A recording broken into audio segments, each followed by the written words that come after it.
we'll let Patricia take the stage. Thank you. All right. I want to mention that for the metadata manager, we are doing a kind of a closed beta right now. But if you want to get your hands on it and try it out, just come see me, and I can get your information, and we can get you set up, and especially if you're willing to provide lots of feedback. So, all right. So I'm going to talk about relations, translations, and versions. I'm Patricia. So traditionally, as Jennifer Lynn talked about earlier, scholarly objects were kind of connected through citations and other mentions, but you have to do some work to figure out what data set was used in what paper, whether a preprint was ever formally published. All these kind of pieces of data are just kind of floating around out there, and if you're lucky, you might be able to make a connection. But we've started collecting relations in our metadata, and what they do is they allow you to make explicit connections between identified objects. So if relations are fully fleshed out, we'll be able to deliver a full picture of the impact of a data set, for example, the impact of a book, what clinical trials are used within, connected to research outputs. There's just a lot of possibilities. And our aim is to have you provide these connections to us in your metadata records so that we can deliver those to the world in general. So we've been collecting relations for, I don't know, like a year or two. And when we initially came up with our relations schema, we looked at what other people were doing to collect these relations, because there's a variety of ways that they're expressed. We looked at a DataCite because they collect relations and they have a fairly well fleshed out schema. We looked at Dublin Core. We looked at what we do within our other kind of quirky cross-ref content types. And we came up with a fairly comprehensive list of relations. As we've been collecting them, we've learned some lessons along the way. So in the next year, I think we're hoping to kind of flesh these out. We may stick with this. It is a good list, but we'll be providing some best practices and examples and definitions to really help people understand what they need to give us to establish these relations. But we've also been collecting these connections, not specifically through relations metadata, but with crossmark metadata, you can express connections between corrections and retractions and withdrawals and erratum. And we all, with our new event data service, we have a very long list of relationships associated with that service. So we're trying to kind of capture this all and present it to you in a very clear way. So look for more information about that in the future. We've also historically collected citations and components as kind of part of a whole picture.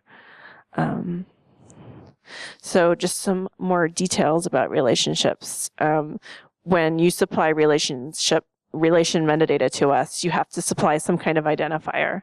I think if it's a cross-ref DOI, we're allowed to identify the relationship both ways and capture that relationship in the metadata of the related object.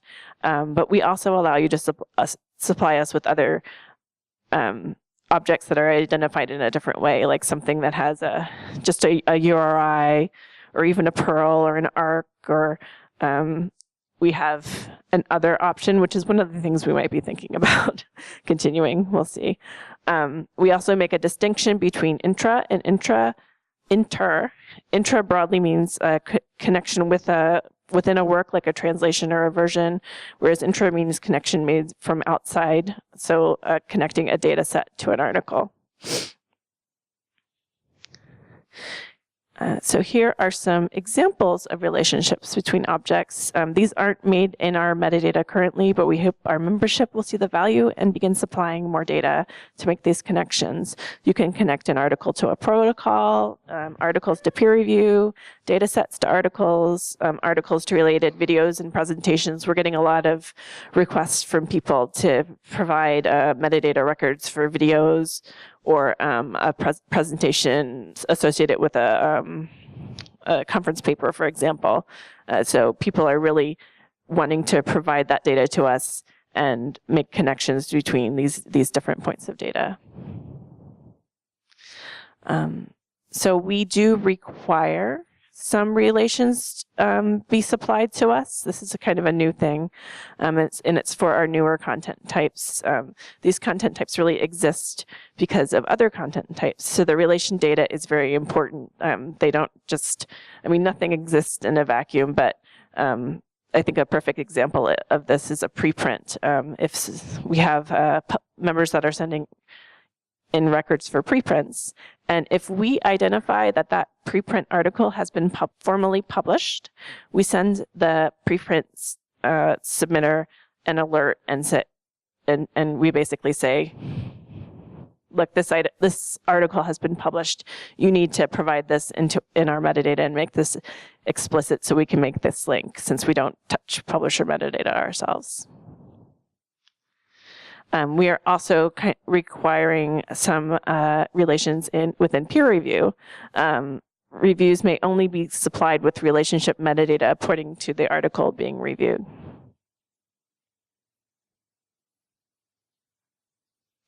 So one of the more common types of related articles are translations, and we get a lot of questions about translations. The main question we get is, what do I do with translation? Does each translation get a DOI? And the answer is, it depends, which is not what people want to hear. But we do have some kind of basic best practices. I'm going to walk through them a little bit. This is very broad, and some of these situations can be very nuanced. So just keep in mind that we're aware of that. And if you ever need clarification on something, just reach out to us and we're happy to walk you through something. So if you have translations and the content varies between translations, you're going to want to assign multiple DOIs. If the content is basically the same except it's been translated, is that translation published in a single publication? It's fairly common for there to be different language versions of a journal with its own distinct ISSN. In that case, if it's all in a single publication, then yes, you may want to assign a single DOI, but no, you definitely, if they're in different journals, you definitely want to assign different DOIs to those items. Do the translations share the same article ID or page range? Yes. Then you want, a single DOI. No, you're going to want to assign multiple DOIs because the basic citation metadata for that item is different. So we need to record that very basic citation metadata in a single record. So some basic guidelines: if you do use a single DOI, you can capture the different language values in the original language title field. That's not the best name for that field, but it was established a while ago. It's kind of a legacy name that we've kept. I think we might be, we do want to update that and kind of improve our handling of multiple language titles. And the pros of assigning a single DOI: you just have a single DOI for establishing cited by counts and cited by matches. You have a single DOI for your citations. It's pretty simple. The downside of that is that you do need to direct users to their appropriate language content. There's a variety of ways to do that, I'm sure. I don't need to go over that, but one of the things that might kind of be a quirk of the way we handle this metadata is that if anyone importing that record will be presented with the default metadata, so whatever title is provided as in the title field, as opposed to all titles being provided equally, which doesn't always work. And also, the other thing we need to work on is our support for authors. We don't really support authors that are represented in different character sets, which is a severe limitation and something we do hope to address. So hopefully most of these cons will go away within the next year or two. So if you do assign multiple DOIs, the best way to make the connection between these multiple DOIs is obviously through a relation. And obviously that makes it easy to capture all the metadata for each item because they each have their own distinct record. And you can easily direct users to the appropriate version. The one downside, and I think the thing that we get the most feedback on is for these translated versions, is that you do need to collate the cited by data because each item is going to be represented separately, which can be a problem. So moving on to versions. It's the same question. What do you do with versions? Does each version get a DOI? And it depends on how do you define a version and what metadata needs to be collected for each version. One important thing that we like to stress is that a DOI is a citation identifier. It really needs to connect the user with the item as it was at the time of citation. So if you're changing something drastically and a user is citing that item, that's not really an appropriate citation. So some best practice questions again. Does the update change the citation metadata? Yes. Then you will want to go with multiple DOIs. No, then you are going to want to go with one DOI. Is the update considered major? And we try not to get too far into what you consider major. But again, if you need any help thinking through it, you can always contact us, and we're always happy to help you work through it. If it's a major update, you may want to assign multiple DOIs. Otherwise, no. And obviously, again, the way to link versions is through this relation metadata. And one thing I do want to add is in relation to what Chuck was saying earlier, you can add relationships in the metadata manager. So it is a good way to, if you don't want to mess with the XML, or you don't want to do something quickly, or you have kind of a special case scenario, you really want to connect an article to a video, you really want to connect an article to a data set that's not part of your workflow, you can use the new metadata manager tool to import an existing registered DOI and add that relation there in the interface very easily. All right. Do I have any questions, either about the relationships or about Chuck's metadata manager presentation? Yes. Let's say if you have different version, right, and then those different version actually receive different citation count. So how do you actually resolve the consolidation portion? So we don't really do anything when we provide citation matches and citation data. We're just really providing the information. So a publisher is free to take the citation counts for multiple versions and collate that on their end. We're not really doing that for you. In terms of linking preprint published articles, who's taking responsibility for that? It's obviously, before it ever gets into the publisher's hands, this preprint step has occurred. So that's not always the case. Preprints are often posted after the article gets published. There's no guarantee that the timeline is going to be moving forward. And so we put the onus on the hosting platform of the preprint to take responsibility. The publisher of the version of record there's no commitment on their part. They don't have to do anything. And so when we discover that a preprint overlaps with a version of record, we contact the preprint hosting partner and say, there is a version of record, you've got to now link to it. And they have to establish the relationship, like what Patricia showed, and they're supposed to link on their platform from the preprint to the DOI of the version of record. Those are the game rules. What's the degree of compliance or something like that? It seems like a very ad hoc method. I mean, I'm thinking of like archives. I mean, some authors do post after their papers are published, some are publishing earlier versions, work in progress, whatever. Right. And in cases of us as a publisher, I don't know if they posted something on our site. So the preprint platforms that we're talking about are ones that are Crossref members. And so as a Crossref member, that's their obligation to do this. The main preprint platform that's doing this now, BioArchive, they are doing this. I see their data, I watch it, and they're actually doing it. Archive is not a Crossref member, and they're not yet assigning DOIs.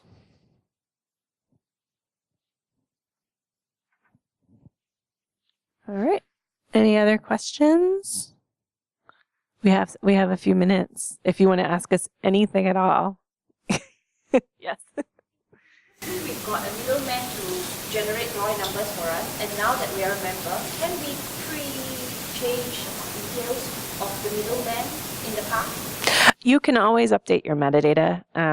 You can't really update your DOI once it's been registered. I mean, there's some ways to work around that. But yeah, if you find that your middleman was not providing correct metadata, as long as it's not changing significantly, like you're not giving everything a completely different article title, author names, stuff like that. But we often find when metadata moves from vendor to vendor or even publisher to publisher, people do need to redeposit and refresh and make corrections just to make everything up to their standards. So we encourage you to update everything as often as you need, and we don't charge for updates or anything like that. So, well, if it's metadata that you own, it's you have permission to register those DOIs. You have like the DOIs are owned by your prefix. If you're wanting to use the manual interface, you can always just pull them up in the metadata manager. We have a tool called the Deposit Harvester. It's an OAI PMH based tool that you can use to retrieve XML metadata that you've deposited or that someone has deposited in the past for content that you own. And there's information about that in our support site, or you can contact our support team. Also, all of the metadata registered is in our REST API, so you can always pull that down if that works better for you.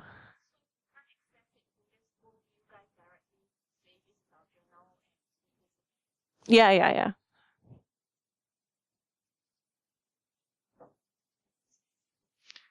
Okay, any other questions? Yeah. Okay. So we're gonna break for lunch. I think we're a few minutes early, but that means you get all the good stuff. But we've got lunch for about an hour. We'll come back at 1:30, and when we do come back, we'll be continuing with the split sessions. So you can. They don't have assigned groups.